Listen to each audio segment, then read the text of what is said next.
些人笑起来牙龈会露出来比较多，有些人觉得不好看这时候该怎么办呢？我们正常牙齿在萌发的时候牙齿出来的时候牙肉会跟着出来，可是有些人你在萌发的过程中就会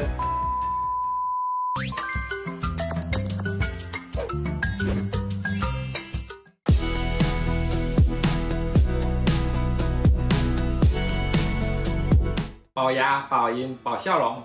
一起照顾你的口腔健康。我是三宝牙医吴医师，今天来跟大家分享笑龈或叫露龈笑的救星，就是叫美学牙冠增长术。我们有看到有些人笑起来牙龈会露出来比较多，有些人觉得不好看这时候该怎么办呢？这时候我们可以用一些简单的手术来做处理笑龈的定义就是微笑的时候牙龈露了比较多所以这个我们这时候就要去评估为什么会这样有人是因为牙齿比例不对，也就是说我们正常牙齿在萌发的时候牙齿出来的时候牙肉会跟着出来，可是有些人在萌发的过程中就会带太多牙肉一起下来导致于牙齿就没有正常的比例。所以，它虽然换完恒牙之后，可是它牙起来看起来就像乳牙一样，矮矮扁扁的长方形的这样子，横的长方形，或者是接近正方形。正常我们的牙齿比例会有一个黄金比例，就是长宽比，就是一个要瘦瘦长长的1比0.8，1比0.8就是长长的所以比例不太对第二个，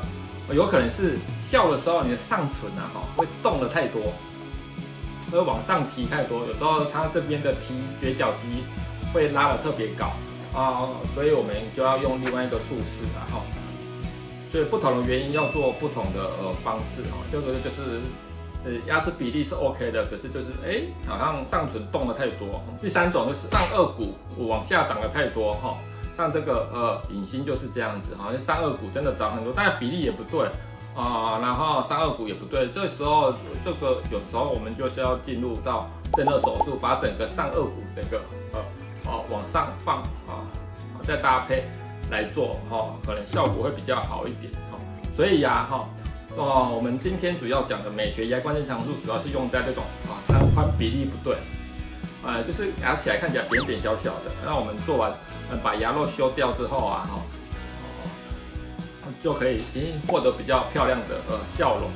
就是萌发的时候牙龈跟骨头是有些人就牙龈长下来，有些人带骨头牙齿上面有齿槽骨一起长下来处置的部分我们通常就做美学牙冠增长术它有几种，第一种是简单的只有我们看一下没有骨头长下来，只有什么就牙龈牙肉跟着长下来，我们只用水雷射像这样子轻轻把牙肉修干修一下也不太会痛，回去也不会肿痛，这样子就可以增加它的牙齿的长度那第二种就是骨头也长太多所以我们牙龈把它打开来修一些骨头掉。这是我们以前的病人大概是接近10年前做的所以你看一下他的牙齿比例不对啦当然有些人会直接去做贴片，你会看到有些人做完贴片，结果看起来就太怪怪的就是长宽比例不对，就是牙肉就没有修牙齿要看起来长长的理论上拍照会比较好看。所以他这个患者来说他上面的骨头也看得很明显，所以我们建议患者这个2个都要修，牙龈要修，骨头也要修，2个都要修，所以这种手术就会比较痛一点所以我们看到一开始就是怎样修上面的什么牙龈我们就把它切掉第二个修骨头就是修骨头修骨头因为太血腥了啦怕病程黄标，我们就没有放血腥的照片给你们看就是它就是牙肉要翻开，然后用高速手机把下面的骨头怎样把它修掉这样子所以这个回去就会比较肿比较痛我记得我有帮我们一个助理做哦，他做的当下就开始一直哭了真的是超惨的好，不会痛啦，是不会痛，他只是很害怕而已。好，所以整个做完啊是像这样子，有没有变很多？牙齿真的变超长的所以你看一下他的笑容牙齿长度真的差很多那脸型呢？脸型也差更多，你看笑起来整个气质感觉就不太一样了我们看一下整个前后的变化左边是修之前，右边是修之后，你看笑起来第一个没有看到牙龈整个比例看起来真的正很多第二个感觉得什么？眼睛也变大了，有没有？第二个皮肤也变亮了，应该是一样的散光，一样的焦距事实上拍起来就感觉就有差异气质表现出来就会差很多真的眼睛也变大，没有做医美就是做完这样，所以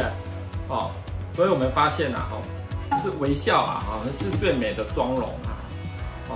当然牙齿比例，第一个牙齿比例一定要对，第二个如果还想要再更好，你可以做个什么贴片牙齿整个色泽拉白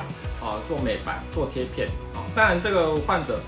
建议也是要做贴片这样子整个笑起来就会更好看更漂亮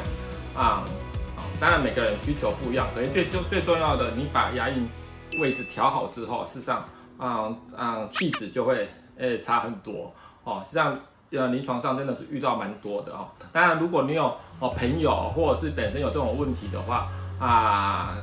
也可以跟我们联络，也分享给其他朋友最后还记得帮我们按赞、分享跟订阅谢谢，拜拜。